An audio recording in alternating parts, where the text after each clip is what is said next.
What is up, everybody? How are you guys doing? Wow. That's bad. That was bad. That might have been one of the worst. I'm not going to lie. I said, how are you guys doing? You guys doing good? Make a little bit of noise. There we go. Okay. Man, I'm pretty sure. I know. Hey, it's okay. I know you people online back there. I know you guys are like, woo, yeah, we're excited. Yeah.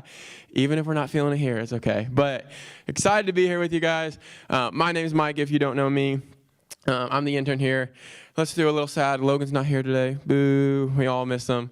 But he is spending time with some family in North Carolina, so for the Thanksgiving, season. So we miss him, but we're still going to have a lot of fun, and we are going to have some awesome things for you. We're going to actually be going into week 2 of our series called Break It Down. And if you remember last week, we are talking about the Bible and how it's confusing, right? There's a lot of questions that come with the Bible. And so I'm excited. We have a teaching video for you guys.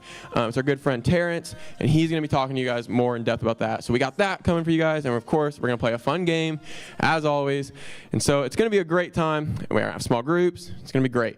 But before we do that, like I said, we have a game, and it's called Lie, or I think it's Truth or Lie, Thanksgiving edition, I'm pretty sure, Truth or Lie. Yep, there it is. And so, basically, very simple game. And for you guys online, you guys are going to play right along with us. Now, I'm sorry for you guys online. I know there's going to be no slides for you guys, like on the screen, so you're just going to have to listen to me and pay attention to what I say the answer is and what the question is. But I want you guys to play this too. Type it in the chat what you think your answer is. It's pretty simple. There's going to be a fact that comes on the screen, and if you guys think it's true, you're going to stand up, okay? And for you guys in the chat, if you think it's true, you're going to type in truth. And if you think it's a lie, you're going to stay seated, okay? So stand up if you think it's true. Stay seated if you think it's a lie. So, and it's all these different facts about Thanksgiving, right? So it should be good. I'm pretty excited. Raise your hand if you like Thanksgiving, because I feel like some people, like, it's one of those holidays, like some people love it. Some people are like, oh, it's okay.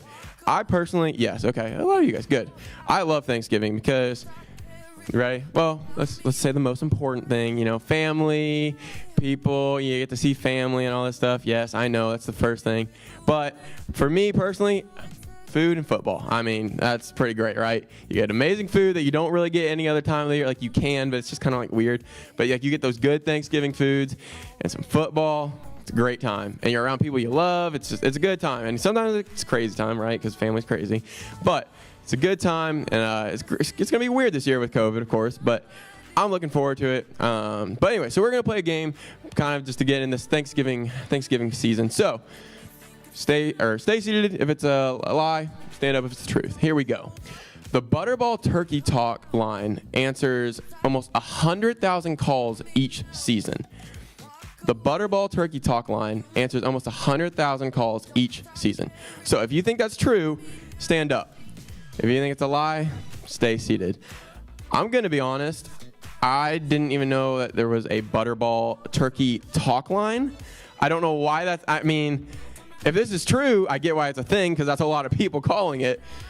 But like, what kind of questions could you have? Like, okay, thank you, Gina. That's actually a great, okay. I guess I see it. I don't know why people wouldn't just look that up online. But like, maybe they, are just going to look up the Butterball Turkey Talk line number and then call them to ask them instead of just looking it up. But hey, you never know. So, okay, let's see. You guys have your answers back there in the chat. Let's see what the answer is. It is, oh my goodness, that's true. I really did not think that. I did not think that was true. That's crazy. Good job if you got that right. Keep track of how many you have right. We'll see who has the most at the end. Okay, let's go on to the second one here. Most Americans like Thanksgiving leftovers more than the actual meal. Oh, that's an interesting one, actually. Most Americans like Thanksgiving leftovers more than the actual meal. Oh, that's, man, okay. So there was like a bold 3 in the back, and then everybody else kind of hit that second wave of standing up. Let me know what you guys think back there in the chat. He said it's so crazy he thinks it's true. I mean, it kind of makes sense, but also, like, I don't know, because there's like there's some foods that are better like the day after. Like, that sounds weird, but there's some foods like as leftovers, they're just better. Like, I don't know why, but it's just that way. But I don't know. Is there like any Thanksgiving food that comes to your guys' mind that you think, oh, that's better the next day, or like better leftover? Stuffing? I mean, I love stuffing. I don't know if it's better the second day though. I don't know. I don't know, but okay, Allie. I see it. Okay, let's see what the answer is. It is true. Dang. Also, how did they get that? Like, did they just like put out a poll and just say like, hey, what do you guys like better? Leftover Thanksgiving food or just regular Thanksgiving food? So random, but that's funny. Okay, let's get to the next one. Emergency room visits double Thanksgiving because of family football injuries. Oh, I mean, that kind of makes sense. Like, emergency room visits double Thanksgiving because of family football injuries. I mean, yeah, what do you guys think? True? Is that true, or is that completely false and that's a lie? What do you guys think? Okay. A lot less truths this time. A lot less truths. I'm going to say, I mean, that's fair. I granted, I thought the Butterball turkey line sounded ridiculous, but hey, it was true. So it doesn't matter if we think it's ridiculous, clearly. But anyways, so, okay, we got a couple truths. Let's see what the answer is. It's a lie. Okay, dang. So for you guys that stayed seated, good job. Okay, let's get to the next one. On average, there are 50 to 100 calls to the fire department due to cooking fires. That's like surprisingly low if that is true. I don't know. Because only 50 to 100 on average. Yeah, okay, that's a good question. Actually, I don't know if it's saying in America or if that's just like, or like in the city, like because there's no way that's like in America, right? There's no way. There has to be more. With all the fails that you see like all over the place of people just cooking their turkey too long or leaving something in the oven, like I feel like, I don't know. I have no clue. Take it with what you think they're saying. If you think it's true, stand up. If you think it's a lie, sit down. Let me know what you guys think in the chat. Let's see what the answer is. It is a lie. Okay, so, dang. I guess, yeah, it was probably a lie. It was probably way more. Like, it was probably way more if we're thinking the same thing, like, because it's got to be more than that, you know, if it's all of America. There's no way. But, okay, let's see what the next one is. Male turkeys cannot gobble. Huh. I have no clue. This would be a 100% guess for me. Does anybody, like, know? Don't say it if you know, but does anybody, like, definitively know, like, if it's true or not? Oh, Smiths. Well, Jacob, I'm sorry, buddy. You just got called out. Everybody was like, no, they do. Turkeys gobble. No. So, yeah, what do you guys think? You think it's true or you think it's a lie? Stand up if you think it's true, and if you think it's a lie, you say, dang, okay. Everybody? Wow. Okay, let's see what the answer is. Oh, Jacob stood up. Yeah. Sorry, Jacob. That was not the round for you, buddy. We'll move on to the next one for you. It was a lie. Oh, man. Okay, here we go. Black Friday is the busiest day of the year for plumbers. So, I was reading this earlier, and I didn't understand it at all. I never understood this because it makes so much sense now. That makes sense. I understand why now. Anyways, interesting. What do you guys think? Do you guys think that's the truth, or do you guys think that's a lie? Is Black Friday the busiest day of the year for plumbers? Okay, a lot of people standing up for this one. A lot of people. Oh, Jacob switched up last second. Okay, here we go. Let's see what the answer is. Hey, it's true. It's true. Good job. Good job. Yeah, keep track of how many you guys have right. I think we can still have a couple more. So, okay. For $2,500, you can pay to ride inside the eyes of the Pikachu float. Yeah, so do you guys think for $2,500 you can pay to ride inside the eyes of the Pikachu float? This is at the Macy's parade or whatever. So, and they always have those like big, huge floats. And so, do you think if you pay that you can ride in it? Stand up if you think it's true, and sit down if you think it's a lie. Let's see here. Okay, it's a lie. Yeah, I was gonna say I wish. I want to look these up now because I'm curious if it's like a lie because you have to pay more money, or if it's a lie just because it's not like possible to do that. I don't really know. It's a float, yeah, but I mean these things are huge, so I wouldn't be shocked either. Like if somebody said you could get up there and I don't know. I'll have to look it up and maybe I can share that. Oh, yeah, no. Yeah, Tyler is 100% right. If it pops, that's not good. Yeah, if you're up there in the eyes and it pops, that's bad news for you. Okay, let's continue to the next one. The Macy's Thanksgiving Day Parade was originally Christmas themed. Is that true or is that a lie? Was the Macy's Thanksgiving Day Parade originally Christmas themed, or has it just always been, the Thanksgiving? Dang. Okay, we have a lot of trues. Let me know what you guys think back there in the chat. Okay, let's see what the answer is. True. Yep. Good job. A lot of you guys got that one right. Did you guys know that one, or was that just a guess? New one? Dang. Okay, a lot of you guys knew that one. I'm impressed. Good stuff. How many more do we have? Do we have a couple more still? 2 more? Okay, perfect. Okay, deflating the balloons in the Macy's Thanksgiving Day Parade takes only 15 minutes a balloon. That is ridiculous if that is true. Because these balloons are huge. I mean, absolutely huge. They're big enough to be able to get in the eye of a side of a Pikachu float, technically, okay? So we're talking huge balloons. So if it literally only takes 15 minutes to deflate it, I'd be shocked. Do you guys think that's true?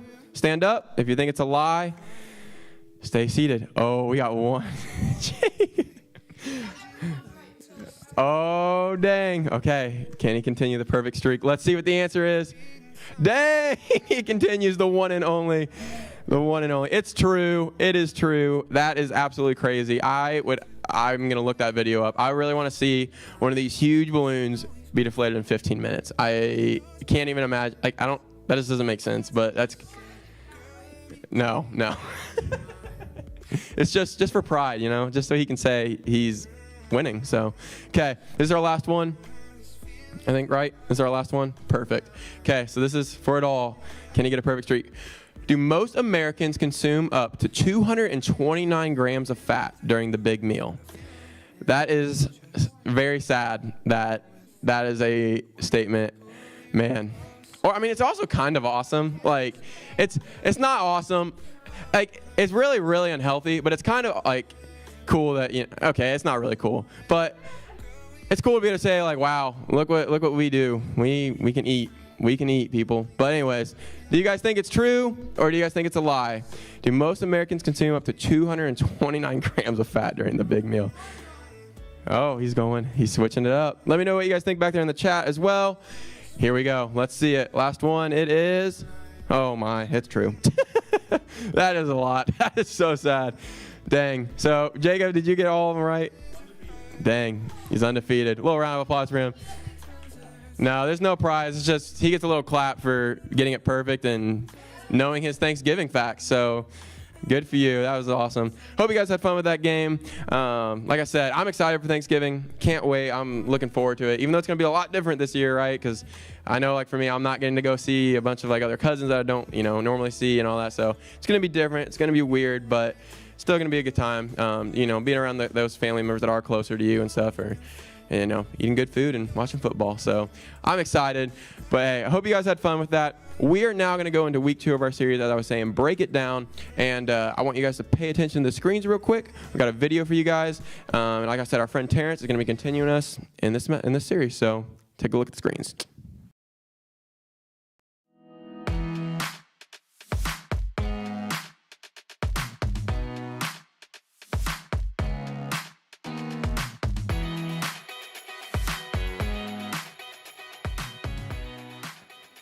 What's up, everybody? My name is Terrence, and I have this story that I've been wanting to share with you for a long time. And so it's a story about this guy. Now get this. This guy who was a part of a neighborhood. He was a guy who was blind, actually, and someone told him that there was this other guy. We'll call this other guy Jay. He had an opportunity to make him see and give him sight and restore sight to him. And so it's kind of crazy. So the guy that was blind went to this man Jay, and he told him, he said, "Hey Jay, I heard that you can help me see again." And so Jay says, "Yeah, I believe I can do that." So this is what Jay does. Check this out. Jay spits on the ground, makes some mud, and then puts it on the man who is blind, his eyes. And you know what? He told the man, hey, do me a favor. Go wash your eyes really, really quick in this pool over here. And after you wash your eyes in the pool, you should be able to see. So he does. He goes and he washes his eyes in the pool, and before you know it, you know what? This guy's able to see. He's able to see. Now, doesn't that sound a little bit crazy to you? This guy named Jay, he spat on the ground, made mud, put it on somebody's eyes, and they could see. Can you imagine doing that? You think you can go outside right now, spit on the ground, make some mud, and make somebody see? Crazy, right? You wanna know what's even crazier? That's actually a story from the Bible. You're probably thinking what I was when I first heard that story. That's in the Bible? Isn't the Bible supposed to be helpful to my life? What could that story possibly have to do with me or my life today? Maybe you've heard that the Bible is supposed to change your life and that it's the way God communicates with you, but then you read some of it and thought, wait, that doesn't even make sense. I'm not even sure I understand that. So how is it supposed to help me? It's like a note you find dropped in the hallway of school. You pick it up and you read it, but you don't know the whole story behind it. In other words, you have no background information. You don't know who wrote it or who they wrote it for. You don't know why they wrote it or what they're talking about. So you have to do your best to figure out what they're trying to communicate. You might learn something from the note, but for the most part, you're just guessing about what they're talking about. I think sometimes we try to read the Bible the same way. Here's what I mean. I've got my Bible here, and you know what I'm gonna do? I'm gonna read the first thing I see, because sometimes that's what happens. We open up our Bibles and we find the first verse that we can find and we read it. So that's what I'm gonna do. They will attack all the walls that surround the city. Nebuchadnezzar, the king of the Babylon, appointed Zedekiah to be king of Judah. Shemaiah and Aziel were from the family line of Jeduthun. Why are you afraid of mere human beings? Whips crack, wheel clack, horses charge, chariots rumble, horsemen attack, swords flash, spears gleam. Yeah. Can you make a pet out of it like a bird? Wow. When it comes to the Bible, sometimes we randomly pick a spot and start reading, just like I did. Then we try to figure out how what we're reading applies to our lives. We try to understand it without any context, background, or details about why it was written or who it was written to. And because of that, we struggle to understand what it meant when it was written and what it means for us today. Can you imagine being in a fight with your friends and turning to the Bible for answers only to find these random verses? You'd probably be like, no, what? How does this actually help me figure out what to do about my friendship? I mean, I just picked the verse that talked about making a bird a pet. Maybe that helps you. I'm not sure if it helps me. See what I mean? When we don't know the whole story, we don't understand the point of what we're reading. We don't understand the message or the heart or the purpose of any of it. And that can sometimes leave us feeling like maybe some of the things we've been told about the Bible might not be true. Let's think about what it would look like if we took a different approach to reading the Bible. What if we made an effort to understand what we were reading as we read it? What if we approached the Bible like it was actually full of writings by real people that can really help you navigate your life in today's world? Let me break it down for you. In order to get this, I think we have to start by learning just a little bit more about the Bible itself. For starters, we know it's a really old book that has stuck around for thousands of years, and people really care a lot about it, enough to make it the best-selling book of all time. It's pretty amazing how the Bible all came together. In fact, the entire Bible was written over a 1,500-year period. The first part, the Old Testament, tells about how people followed the one true God before Jesus came. The New Testament was written after Jesus' death and resurrection about 2,000 years ago. It's about his life and the life of his first followers as they learn how to be his friends and follow him. So like I said, the Bible has been a really big deal for the Christian faith for thousands of years now. And honestly, I think that's part of what can make it feel so difficult to understand or apply to our lives today. How could something written so many years ago in a culture and world so different than our own actually help us now? Well, let's take the Declaration of Independence, for example. Don't worry, this history lesson is almost over. That document was written in 1776, which was nearly 250 years ago. And I don't know about you, but I can barely understand what it means. The language they used, the culture they lived in, and the context of their time in history was so different than our world today. Just listen to the very first, very long sentence in the Declaration of Independence to see what I mean. when in the course of human events, it becomes necessary for one people to dissolve the political bands which have connected them with another, and to assume among the powers of the earth the separate and equal station to which the laws of nature and nature's God entitle them. A decent respect to the opinions of mankind requires that they should declare the causes which impel them to the separation. Listen, that was totally confusing and doesn't make a ton of sense in our culture today, does it? Just think about what it would be like if the founding fathers who wrote the Declaration of Independence were here now, trying to teach us about life today. They wouldn't be able to talk to us about TikTok, Tom Brady, or impel us to understand why Taco Bell is so delicious. And they for sure wouldn't be able to help us navigate texting our crush from math class. But that doesn't mean that everything they had to say would be bad or irrelevant. It doesn't mean we should ignore what they had to say back then altogether. In fact, some things are actually helpful and important to us still. And that's because some wisdom doesn't change over time. The same is true for the Bible. Every book, verse, or letter you read won't always make sense. And that's because it was written in a specific time, culture, and set of circumstances. You can imagine just how different life was in the ancient Middle East than it is to us today. But that doesn't mean we throw it all out just because it doesn't make complete and absolute sense to us now. The Bible actually has a lot of value and importance. And one of the best things we can do to understand Scripture and to apply it to our lives is to put everything in context. To understand more about who wrote it, why they wrote it, when they wrote it, and who they were writing it to. Let me give you an example. One of the most popular verses in the Bible was written by a guy named Paul. As he was writing to the people in the ancient city of Philippi, he made this statement: "For I can do everything through Christ who gives me strength." Now this verse is great to quote and makes a great Instagram bio, but if we look at it literally, it doesn't make a ton of sense. We can't do everything because of Christ. We can't fly, we can't read minds, we can't get straight A's just by reading and agreeing with this verse. If we take this verse just by itself without any context to what Paul was trying to say, we don't see the whole story. In fact, this is the way many people wind up totally misusing or misunderstanding the Bible. A lot of really bad things have been done and said by people who didn't understand the whole story of what was going on in Scripture. But if we just take a step back and break down the context or background, specifically of Paul's life when he wrote it, it makes a lot more sense.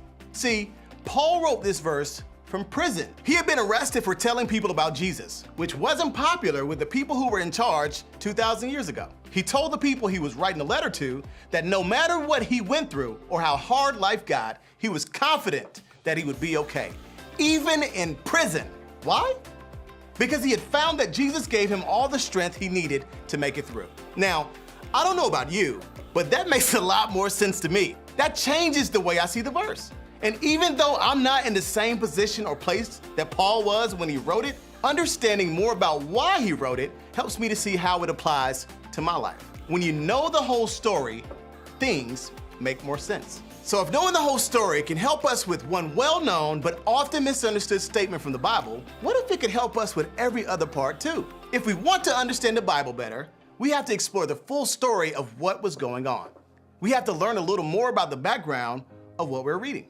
In fact, that's my challenge to you. The next time you read something in the Bible that you don't understand, stop and ask yourself if you know the whole story. To do this, you could ask a few questions to help you figure out the whole story, and then hopefully things will make a bit more sense. First, ask yourself who wrote this and who were they writing to? If we begin to understand who the author was and who they were writing to, we can better understand what was going on to make them write what they wrote. Second, ask yourself, why was this written? If we want to know what something means for us, we should try to better understand why it was written in the first place. Was it a simple detail that was specific to culture 2,000 years ago? Or is it a piece of wisdom that can apply to the way we live today? Third, ask yourself, is it helpful to me right now? Sometimes you'll come across things in the Bible that may not seem helpful to you right now. It doesn't mean that God doesn't have a purpose for what you're reading or that it won't be helpful someday. It just may not be the helpful answer, encouragement, or solution you need in that moment. Don't stress out trying to figure out exactly how you're supposed to apply every part of what you're reading to what you're experiencing right now. Instead, trust that the details that don't always seem helpful now might be showing you something unique about God that you'll discover more about later. This is one of the best parts of reading the Bible. The more you read it, the more it seems to reveal meaning and purpose for unique moments and phases of your life. There's something helpful in everything you read, but you may not always see it right away, and that's okay. One of the cool things about reading the Bible is that if you said yes to Jesus, the Holy Spirit, God Himself, lives inside of you. And He knows everything you're going to face in life. So, He might be putting something from the Bible on your heart so it can be useful later. Whenever you read the Bible, you're getting personal guidance and instruction from God Himself, who knows you completely and sees everything. The Bible might not have been written to you, but it was written for you. Now, this is the coolest thing about reading the Bible. God is making sure that there is something helpful and purposeful in everything you read. You may not always see it right away, but that's okay.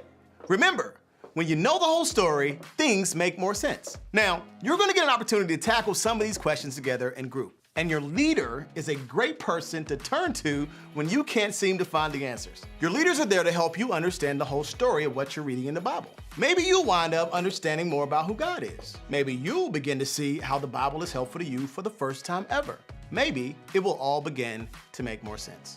When you know the whole story, things make more sense. Now, as you head to groups today, I want you to think about this question. What's one thing in the Bible that I want to know the whole story about?